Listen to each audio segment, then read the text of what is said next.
Well, I think they have to tell us. And by the way, of course, since there's no sessions after that, so we may have a little bit, elbow room if we need. We have to go Drink, aperitivo. Yeah. Okay, have a seat, Matteo. Ci dice quando siamo...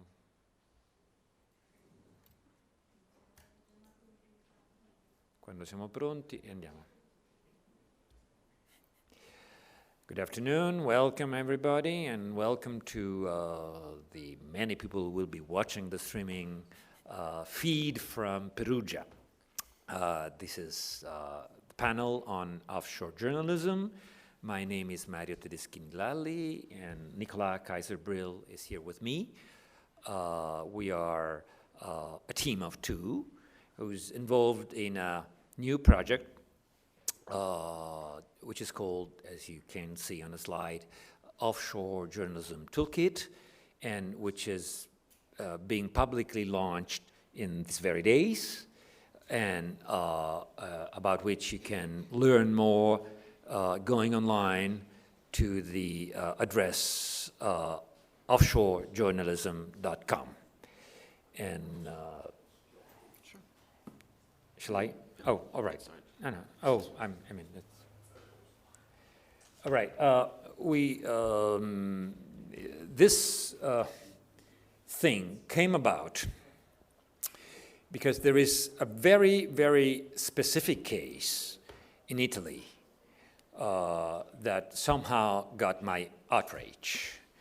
A very small news website in the central part of Italy, I mean, it's a newsroom of 4 people,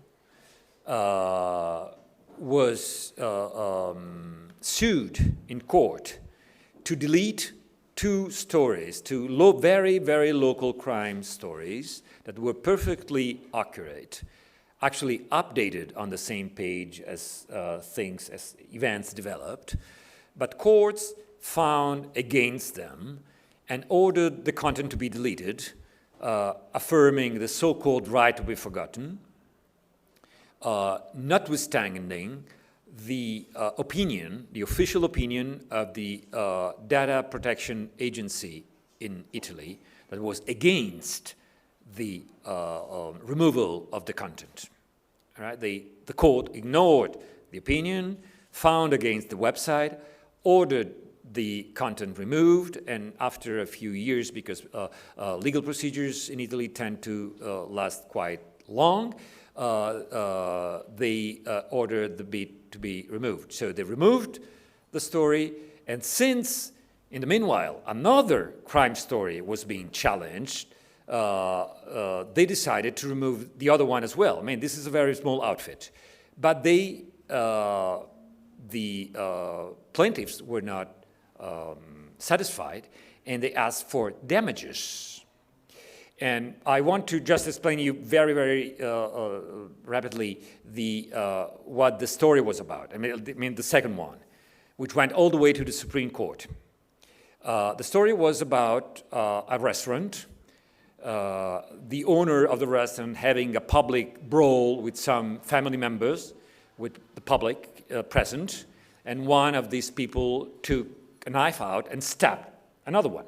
All right, so police was summoned, people were arrested, charges were filed, and a legal crime proceeding went on, and I think is still dragging on some courts somewhere, with going back and forth with appeals. Now, this notwithstanding, the Supreme Court in June 2016 found against the website, saying it's not enough that you actually deleted the stuff, but since you deleted it 6 months after you were asked to delete it, which was 2 years after the original story was published, 2 years in this case is time enough for a new story to survive.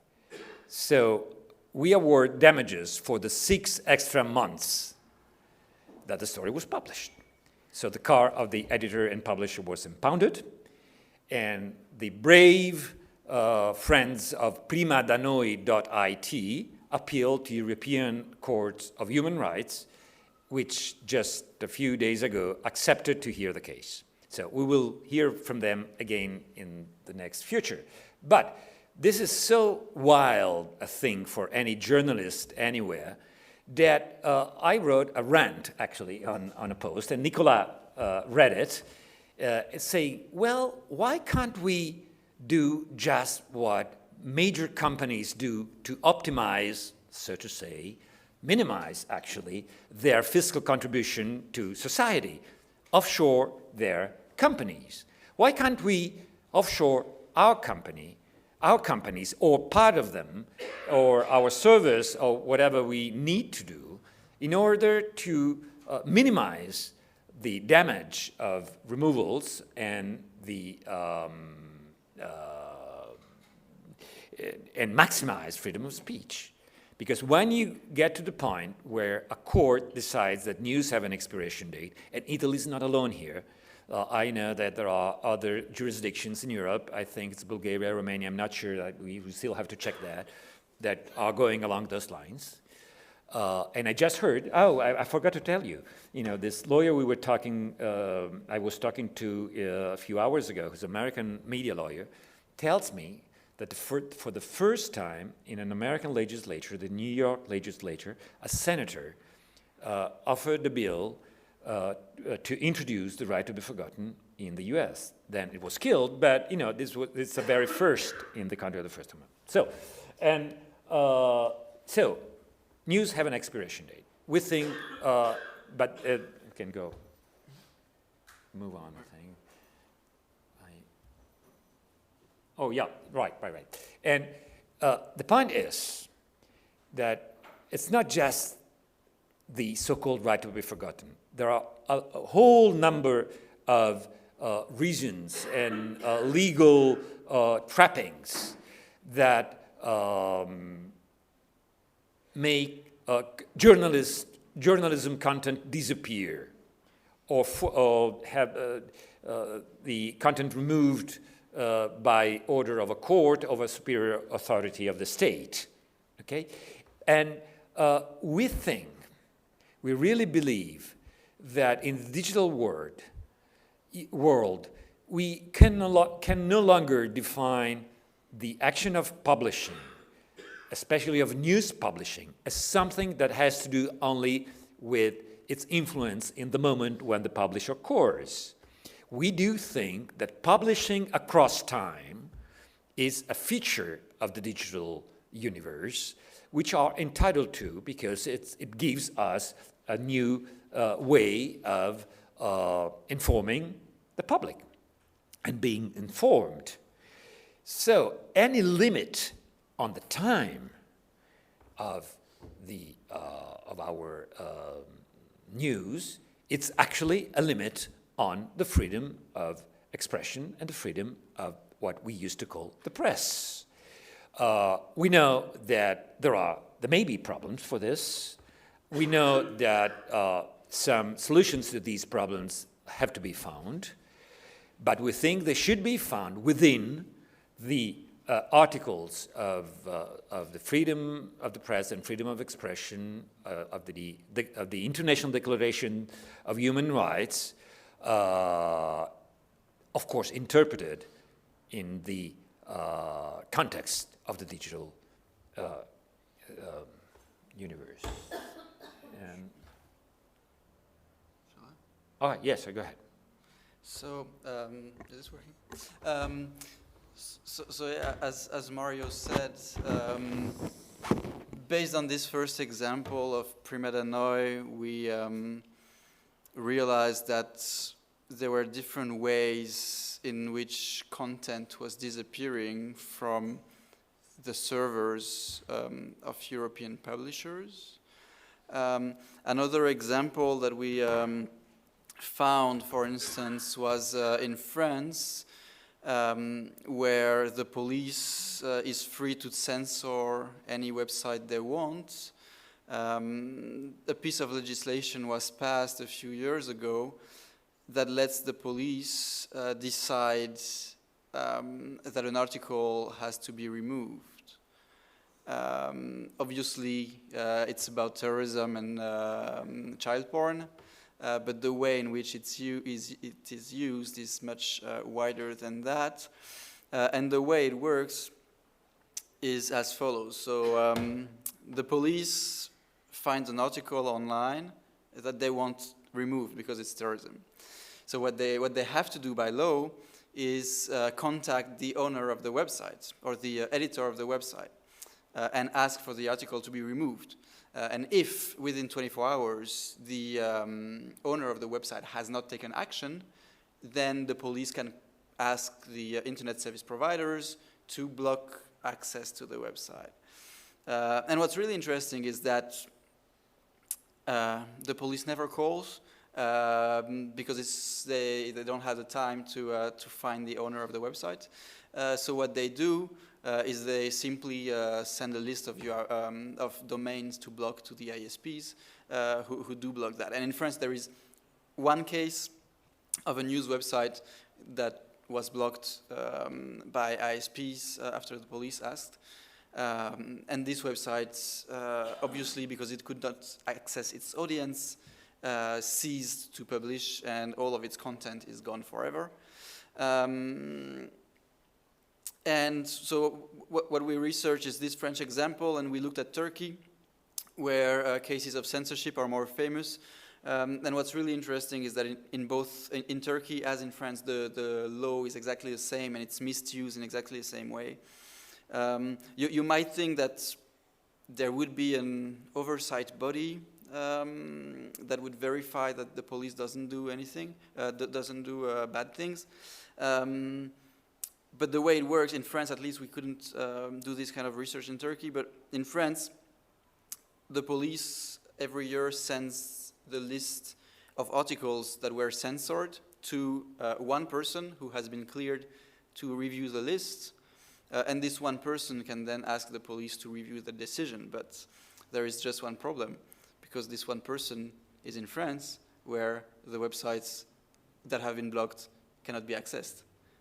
So the person just has a list of blocked websites and has to decide if the blocking was legitimate or not. And obviously, they cannot do that if they cannot read, if they cannot have access to the material that was blocked. So yeah, it's another way content is disappearing in Europe. A third way by which content can disappear is lawyers sending cease and desist letters. So it's also something that came out of the research that we did in the last few months. We called a series of publishers in Europe, and many of them told us that they do receive cease and desist letters from lawyers asking for an article to be removed. And most of the publishers simply take a decision whether or not to remove the content somehow. They don't have clear processes. They just say, yeah, they don't have guidelines. They simply, they told us they were making very good decisions, but obviously we cannot verify that. We had one case of a publisher who produced a transparency report, but they stopped doing it because there was no interest in the issue. So based on these examples of how content is disappearing from the servers of European publishers, we are trying to find a way how this content could be saved. And we came up with some examples of people who've been doing that in the past. And hopefully, in a few weeks, we will have an answer of what can be done to fight against these threats. Mario? At least in certain cases. And, the most egregious example, which is an extreme example of actual offshore journalism, is something done by this English air quotes. Read air quotes around English here. It's called Guide aux Hoax. It's a political kiss and tell, maverick kind of blog about parliamentarian politics in Britain. but is set up and managed and mostly written by a guy who used to be a hedge fund manager. And he was quite smart, and he organized the structure of the blog as an offshore company. So there is an offshore company in an offshore, one of these safe haven, tax safe haven, that is the publisher. Then the domain name is owned by another company in another country.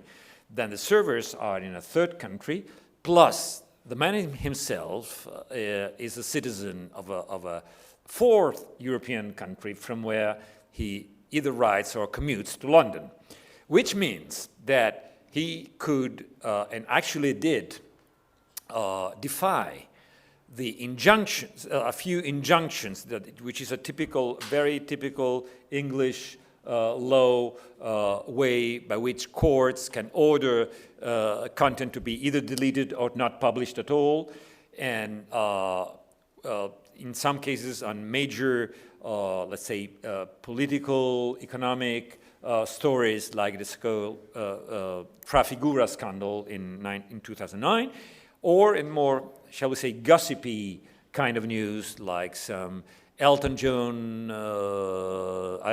husband extramarital affair that was all the rage some time ago. And he actually wrote, come and serve us the court order in St. Kitts and Nevis.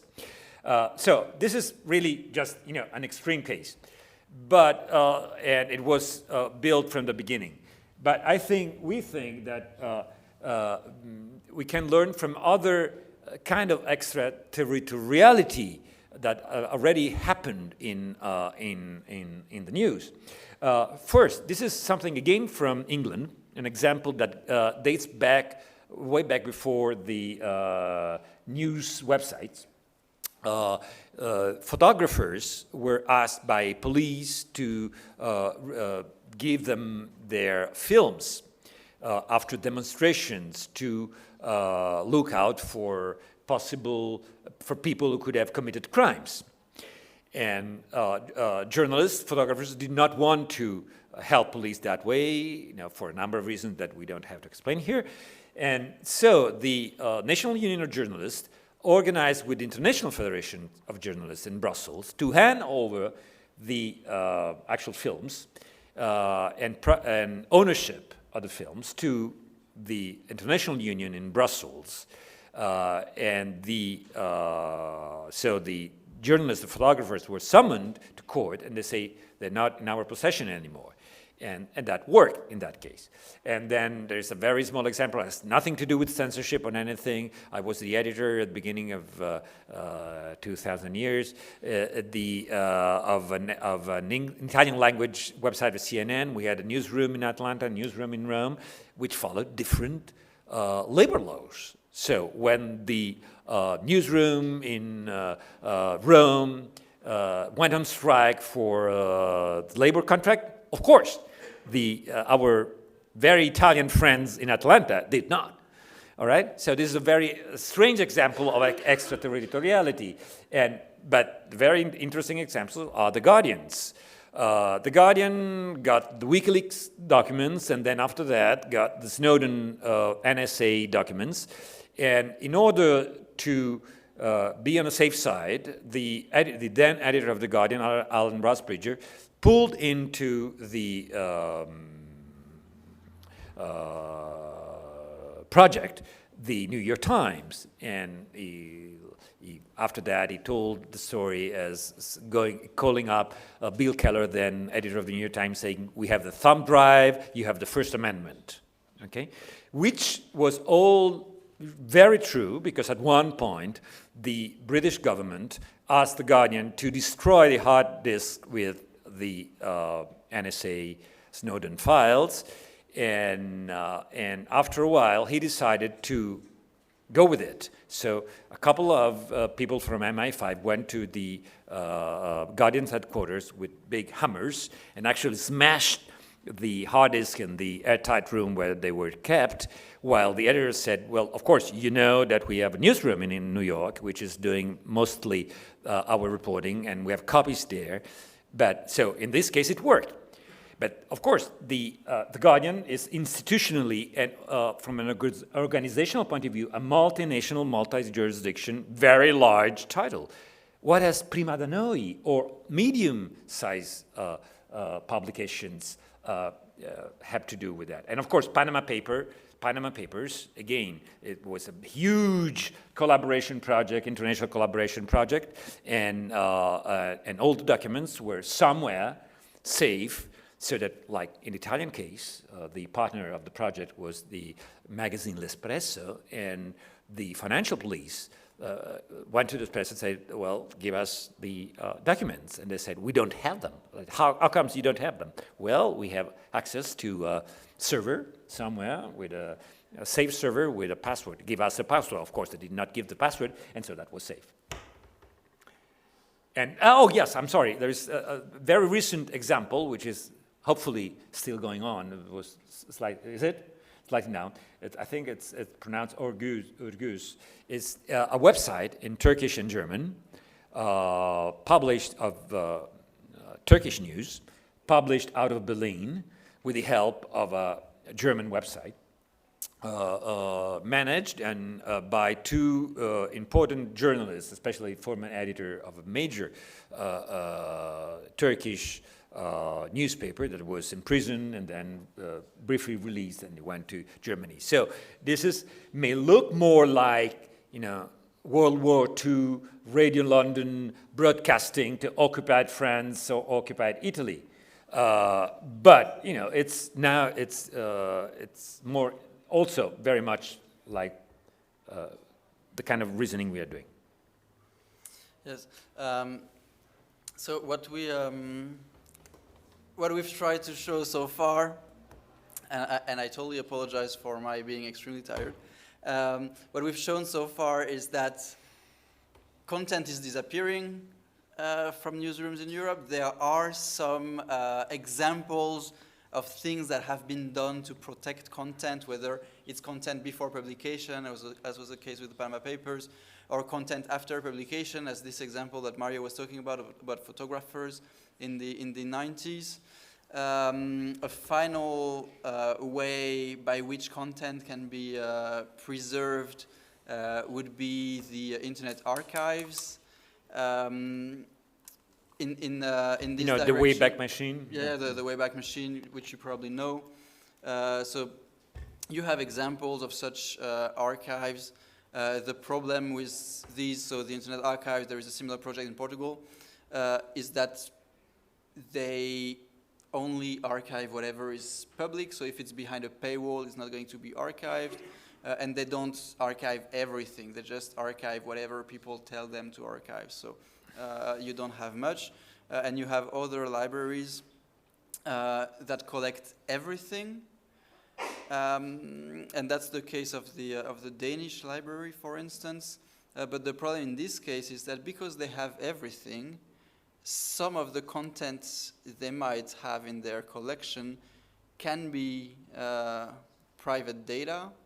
So they consider that everything they have is sensitive, which means that no one can access the Danish archive.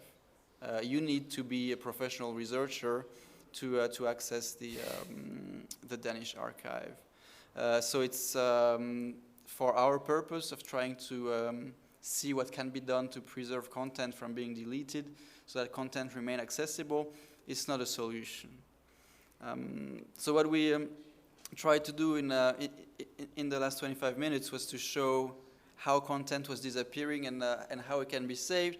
And it might look like it's a fringe issue, and that we're talking about maybe 10, 15 articles that are deleted every month, and why should we care?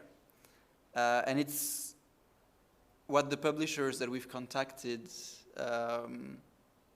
thought, what they think. Most of them do not consider the problem seriously, But maybe the final point I'll try to make is that it's everything but a small issue. Imagine that in 10 years, your next president has deleted all the articles about what he had been doing in the past 30 years.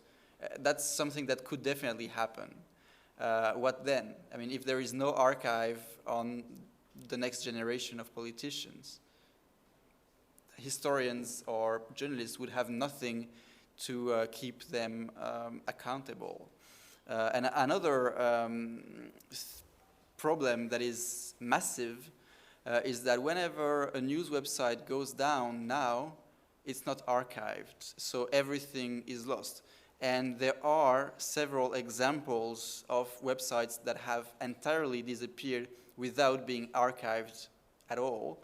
It's the case of Diário Digital, which used to be the biggest newsroom in Portugal, the biggest online newsroom in Portugal. It was like the #1 website from 1996 until last year. It was killed by the owner. So if you go to the URL now, you have nothing, and there is no archive at all. Some articles have been preserved in the Internet Archive or on archivo.pt, but most of it is lost forever. It's the same thing with Zaman, which was one of the main dailies in Turkey. It was closed down by the government last year, and here again, there is no archive at all, which means that a huge chunk of the cultural history of Portugal and Turkey has disappeared and will never be accessible again. So the idea of preserving content is something that should be taken seriously. We will continue in the next month to research how it can be done efficiently and how we can convince publishers that it is an important issue that they should consider. If you want to be alerted when we publish our findings, you can sign up on offshorejournalism.com. Give us your email and yes. Oh, yeah. Give us your email and we'll send you our report when it's done. And yeah, now we would love to know your thoughts about the issue. Yes, perhaps we should just add from a formal point of view, which is not just formal, the fact that this project is being funded by Google's Digital News Initiative, and so we will, as Nicolas was saying, we're working on a report. Some of the material you can already find on the website, which is just a work in progress. And hopefully we will have a more structured report in some weeks. And then from what we will have found, we hope to go ahead and perhaps offer some or at least one possible solution for at least a couple of the problems that we showed today. So we'd be glad to talk to this very kind people who have come to listen to us, and what do you have any thoughts about what we're doing? Any suggestions? Any, of course, questions and so on? Would you please wait for the mic, because again we are streaming the session, and anything should be recorded. Please. Or you can also come to us during aperitivo. It might be a much better setting to discuss. Well, thanks. We want to save everything, right? So we should be online forever. Yeah, I just wanted to ask you guys. Perhaps I didn't follow this quite well enough, but you said you're gonna show us some of the examples how to do it in a couple of weeks, right? This the actual how you're gonna do this idea, this offshore journalism thing.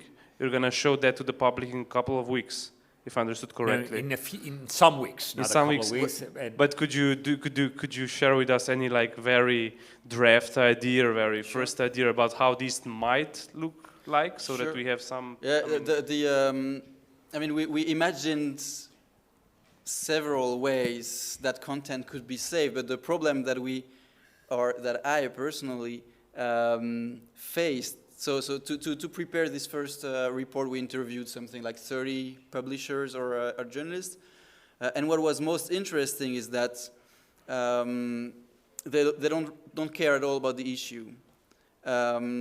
We called publishers in countries where there is a high risk of rapid political change. I'm talking about Austria, where there was an election a few months ago where the far right could have been elected. I'm talking about France, where it's possible that the far right comes to power. And as I said previously, France has a legislation which is exactly the same as Turkey. So it's very possible that in the case of Le Pen coming to power, newsrooms will be closed down. And the number of newsrooms that are preparing for this possibility in France is about 0. There might be one, but they would not confirm. So the ideas that we had first implied that publishers would have to do something. And the fact is they won't do anything. So we had to review our plans. And something that we were discussing at this conference, that someone gave us the idea, would be to push for standards as part of the, what's the name? Information architecture? No, there is a set of standards that is being drafted, and the idea might be to add a meta tag to HTML pages that would indicate the perceived risk that a piece of content be removed, and with this meta tag, that a scraper could send it directly to the Internet Archive, for instance. And from a legal point of view, that would mean that if the journalist has to remove the content later on, it's not the journalist that would archive the content directly, so there would be no risk of judges saying, are you making fun of me? You're deleting the content here, but you saved it somewhere else. So that might be a cost-effective way. But if you have other ideas, we are happy to hear them. We can share with you some of the thoughts we've been working on. Like from, of course, we've been talking to lawyers as well. I mean, this is very much legal thing, not just an editorial thing. And but one of the most interesting, well, first, one thing I'm playing with is the idea that perhaps instead of each publisher building some architecture that will allow their stuff to be saved, to be in a safe place, which can be done for medium to large organizations, but instead perhaps talk and discuss the possibility of a consortium of, let's say, first aid kind of thing, where major publishers, major titles, NGOs, associations may band together to help save content at risk. All right, so this is one of the ideas, and so I was talking with this friend of mine who's a journalist, and very much in the last few years in the thick of discussion about ethics of journalism. And he said, well, that's very interesting, but let's say that, of course, for liability purposes, we want to make journalists and publishers not liable, because otherwise, you would be fined or imprisoned for contempt of court, all right? So you have to make safe, not just for the content, but for editors and publishers. And to make editors and publishers not liable, they really have to hand out ownership of the content, like the photographers did in 1989, 1999 in England, okay? But it's easier with pictures. Now, imagine text articles.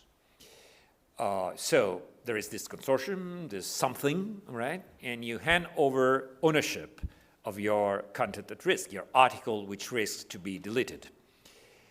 And so the police, or the judge, or court, whoever comes and say, do edit or delete this stuff. And say, no, I cannot do it. I mean, it's Nicolas stuff. Nicolas is the Bahamas, wherever. And so you cannot do anything with the material, and I cannot be held liable for contempt of court.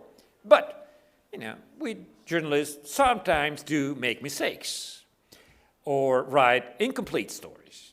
So it may happen that you want to edit on our own because you want to correct something or update something.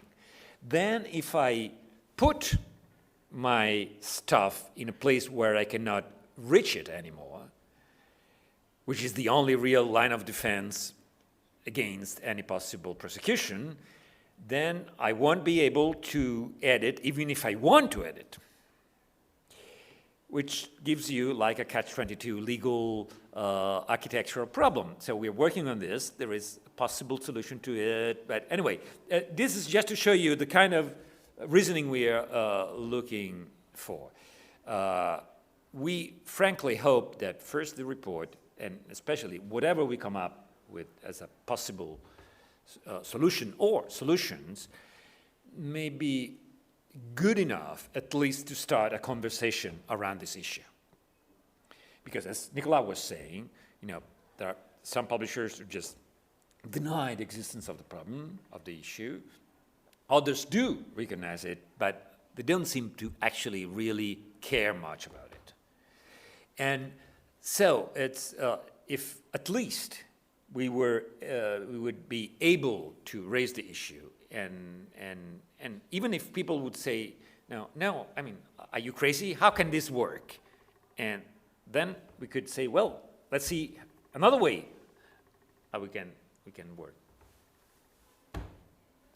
Something? Come on, be brave. I know your Aperol Spritz, as Nicolas says, waiting for you, but all clear? Perhaps we can show the website. Are we online? Siamo collegati? Sì. Let's try. I mean, just. Ha fatto il tethering prima lui, no? Ci dovrebbe avere collegamento con il Uh-huh. no? I mean, just to show Yes. you. Go to this website, give us your email, and And then you will find some stuff we already written, and most of this will probably be rewritten, pasted with a lot of more content and ideas that we are developing. And please do give us, especially people there on the internet, help us. I mean, not the two of us together. great. Well, thank you for being there, and enjoy the evening.